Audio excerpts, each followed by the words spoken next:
নমস্কাৰ মই ড-১ আপোনালোক সকলোকে স্বাগতম জনাইছো খাইপাতফলাৰ অফিচিয়েলৰ অন্য এটা ভিডিঅ' লৈ আৰু আমি আজি যাব ওলাইছো সিমেন্ট চাপৰিৰ পৰা যাম আমি ডিগবৈলৈকে আজি ডিগবৈ পাবগে লাগিব আৰু আপোনালোকক দেখুৱাই যাম বাটত কি কি হয় আমাৰ দুলীয়াজনত সোমাবলগীয়া আছে দুলীয়াজনত সোমাই আমি ডিগবৈ যাম তাৰ পিছত মোৰ লগত আছে ৰাজদীপ বৰুৱা লগৰ হাই ৰাজদীপ আৰু মই যাম ৰাজদীপ কেনেকুৱা লাগিছে বঢ়িয়া বঢ়িয়া তাতে বম ঠাণ্ডাটো যথেষ্ট ঠাণ্ডা হৈছে আৰু মানে কি হয় আমি আজি ইমান দূৰ প্ৰথমবাৰৰ বাবে অতিক্ৰম কৰিছো স্কুটিৰে হয়নে হয় কি হয় কি নহয় আৰু সব দেখুৱা যাব বাটত সব দেখুৱাই যাম আৰু আপোনালোকে ভিডিঅ'টো শেষলৈকে চাব আৰু লগতে আমাৰ যদি ফেচবুকত চাই আছে তেন্তে হ'লে আমাৰ পেজটো লাইক আৰু ফ'ল' কৰিবলৈ নাপাহৰিব আৰু লগতে যদি ইউটিউবত চাই আছে ইউটিউবত তেন্তে হ'লে আমাৰ চেনেলটো ছাবস্ক্ৰাইব কৰিব আৰু লগতে থকা লাইক শ্বেয়াৰ এণ্ড ছাবস্ক্ৰাইব কৰিব আৰু লগতে থকা বেল আইকনটো প্ৰেছ কৰিব যাতে এনেকুৱা ধৰণৰ ভিডিঅ' আগলৈ আপোনালোকে সৰ্বপ্ৰথমে চাবলৈ পায় ব'লক তেনেহ'লে ভিডিঅ'টো আৰম্ভ কৰোঁ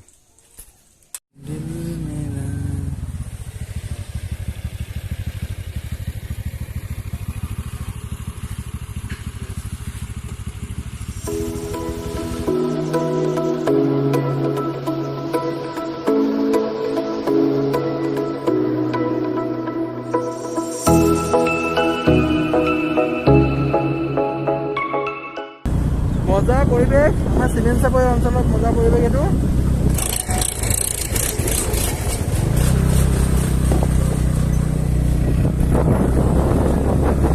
এই চিমেন্ট চাপৰি অঞ্চলৰ সুন্দৰ পৰিৱেশ এইপিনে আমাৰ চিমেন্ট নদী আছে ইয়াত আৰু সন্মুখত পাহাৰ আৰু আমি গৈ আছো এতিয়া একদম চিমেন্ট দলঙৰ ওচৰত ওলামগে আৰু তাৰ পৰা আমি চিধা NH-52ৰ পৰা NH-52 আগতে আছিলে এতিয়া NH-15 হয় NH-15ৰ পৰা আমি যাম ডাইৰেক্ট ডিব্ৰুগড়ৰ পৰা যাম দুলীয়াজানৰ পৰা ডাইৰেক্ট যাম ডিগবৈ আৰু ডিগবৈৰ পৰা আপোনালোকে হয়তো যদি সময় সুবিধা মিলে তেতিয়া আমি ঢলা-শদিয়া যাম বুলি প্ৰগ্ৰেম এটা লৈ আছোঁ সময় সুবিধা হ'লে আমি ঢলা-শদিয়াও যাম আপোনালোকে চাই থাকিব ভিডিঅ'বিলাক আৰু আমাৰ হয়তো ভিডিঅ'বিলাক পাৰ্ট 3টামান 4টামান পাৰ্টত আমি ভগাম কাৰণ একেটা ভিডিঅ'তে আমি ইমানখিনি বনাবলৈ আমাৰ অসুবিধা হ'ব এয়া আমাৰ দেখিছে চিমেন্ট দলং আৰু এইপিনে আছে ৰেল দলং আপোনালোকে দেখা পাব ৰেল দলং চিমেন্ট নদী আৰু চিমেন্ট দলং পৰিৱেশ সুন্দৰ পৰিৱেশ চিমেন্ট চাপৰি সুন্দৰ পৰিৱেশ ইয়াত আছে ৰেল দলং সেইফালে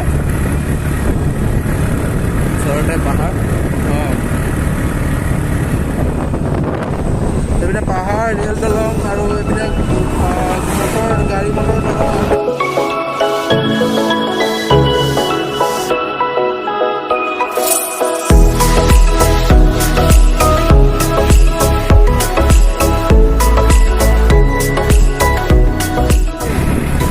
লগে লগে গৈ আছে ধুনীয়া এখন ট্ৰেইন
তিনিচুকীয়া 87 কিলোমিটাৰ ডিব্ৰুগড় 42 বেছি দূৰ নাই আৰু পাম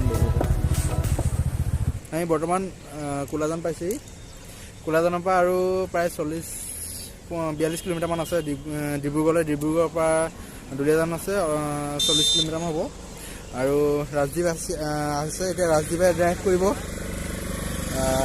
আমি ইয়াত অকণমান সময় ৰখিম ইয়াত চাহ তাহ কিবা কিবি খাই ল'ম ৰাতিপুৱা জাষ্ট ঘৰত চাহ একাপ খাই আহিছিলোঁ আৰু একো খোৱা নাই।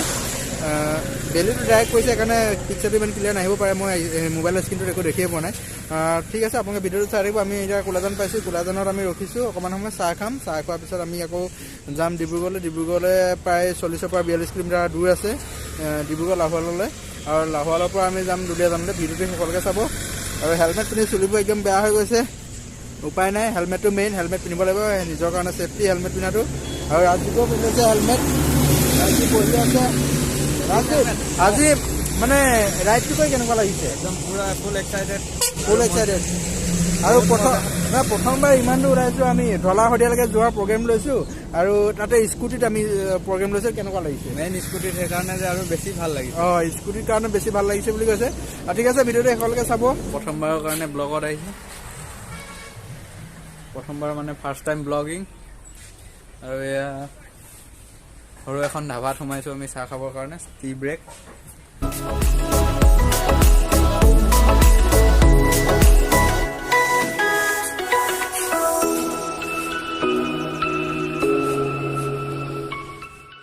আমি কোলাজানত এতিয়া লাল চাহ খাই আছোঁ, চেনি নিদিয়াকৈ আদা দিব দিছোঁ, আদা দি দিছে, ভাল লাগিছে। আৰু এয়া মিঠাই, নামটো নাজানো। এইপিনে ৰাজদীপে কেক খাই আছে, পুৰা দি আছে। 30 টকা দি কেক এটা লৈছে, খাই আছে।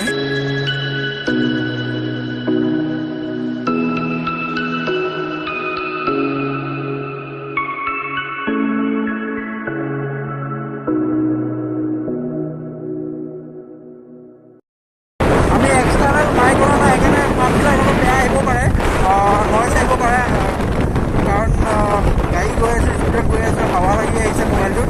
আৰু আমি আহি আছোঁ বগীজলক পাম এতিয়া, আৰু বেছি দূৰ নাই, আৰু প্ৰায় 10 মিনিটমান টাইম লাগিব। আপোনালোকক দেখুৱাই থাকিম বগীজলকত, আপোনালোকৰ আমি ৰখিম, অকণমান ৰখি পেলাই আপোনালোকক দেখুৱাম পৰিৱেশবিলাক কেনেকুৱা।